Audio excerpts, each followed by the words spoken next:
You are joining me for the continuation of HMO Week 2017, powered by Platinum Property Partners. And all this week we're sharing a whole raft of content from experienced HMO landlords to help you manage your HMO to be profitable, harmonious and of course compliant. Now today we've got Kevin Lucyszyn, a PPP partner, joining us on the video, and Kevin is going to be talking about how to avoid the voids in an HMO. Well, the quality of the HMO is the first foundation block really for recruiting new tenants and then keeping them happy so they stay for a long period of time. And of course, the longer the room stays full, the longer it is until that void might appear. So I did some research recently with feedback forms from existing tenants and indeed those that had departed over the last couple of years. And again, number one was quality in the first place of the HMO. So I think that the setup of the HMO, if it can appear to be the person's home, because although we have some people that come on a 3-month initial term with their employer, and then they could go anywhere in the world with some of these employers. We do have people that have stayed many people that have stayed 4 and 5 years, and the record is 6 years and 2 months. So it is their home. And so I've deliberately set about buying property where there is a nice garden at the back. Most of the advice I got initially was, don't get a garden, that's cost, you have to look after it. But in fact, I think it pays dividends in keeping the tenants happy and thus reducing voids. So the 3 tips I think would be the quality of the building in the first place that we talked about, and the homely attitude that they can see when they come in.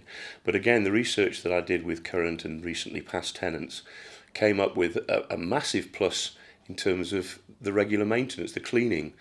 So the cleaning lady is probably the biggest asset in running an HMO. And then secondly was communication.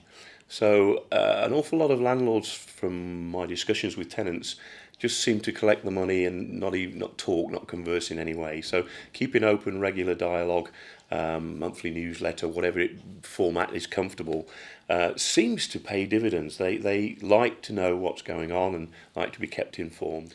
So the conversation I've had with tenants about running a regular meeting tends to be that they don't want it to be that formal. So as long as you give them the opportunity, I think, to talk to you and report things that are happening. So, for example, it sounds very basic, but just to tell them who might be taking the room when somebody leaves and what day they're moving in and what job they do is goodness, and then they can respond. And the other thing I think is a regular feedback, not just when people are leaving, when people are staying. So I used to do it on a quarterly basis. And then, of course, when I realised people are staying 4 or 5 years, they got fed up of giving me feedback every 3 months. So I tend to do it, maybe just once or twice a year if there's been a few changes. The only meetings that have been called by the tenants have been when, and it's 4 people in 10 years, when there's been an issue that they really wanted to sort out, and they've asked if I would go in and meet maybe half of them or however many. Sometimes off-site as well, so that they could discuss, one bad apple that maybe has sneaked in. We're taught in PPP to look for a certain profile and a certain age range, and I've taken a chance 4 times, obviously, I suppose, on taking someone younger.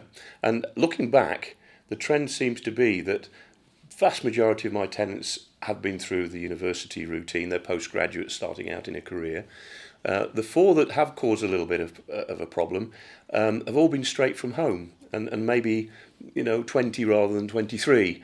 And each time, fortunately, I've been lucky enough to have met their parents at the viewing, so I was able to go back to their parents, talk about the issues that were things not quite working right, and there's been a very amicable departure of that person without having to get into any of the legal aspects that are necessary to evict. In terms of communication with the tenants, often somebody does take on the sort of house captain role or the mother of position, and that does help. I've not formally set that up. I know 1 or 2 colleagues that do, but I've let that sort of emerge naturally, and that does work quite well. But I've always been careful not to take it too far, because I don't want the other tenants to feel as though there's one person running the house and running the landlord as such. So it's really been a very informal sort of communication channel. We live in an instant world, so again, our tenants expect urgent action. Having said that, I think urgent response is probably a better phrase to use. You can't always do the action straight away. Plumbers are notoriously difficult to pin down to a date, for example. My little rule of thumb is to communicate first, accept what they're saying if there's a minor problem, tell them what my action plan is, and then we can put that in place. And if there is a delay, then again, make sure that I send a text or email to explain that there's a delay. Yeah, so the tenants will have my number and my email. I tend to sense some people prefer text, some people prefer email, so we tend to respond in kind. I don't have regimented hours because a lot of people are getting home from work at 6 o'clock or whatever and want to have that communication in the evening. We have properties close to a hospital, so there's a lot of shift work that goes on there, of course.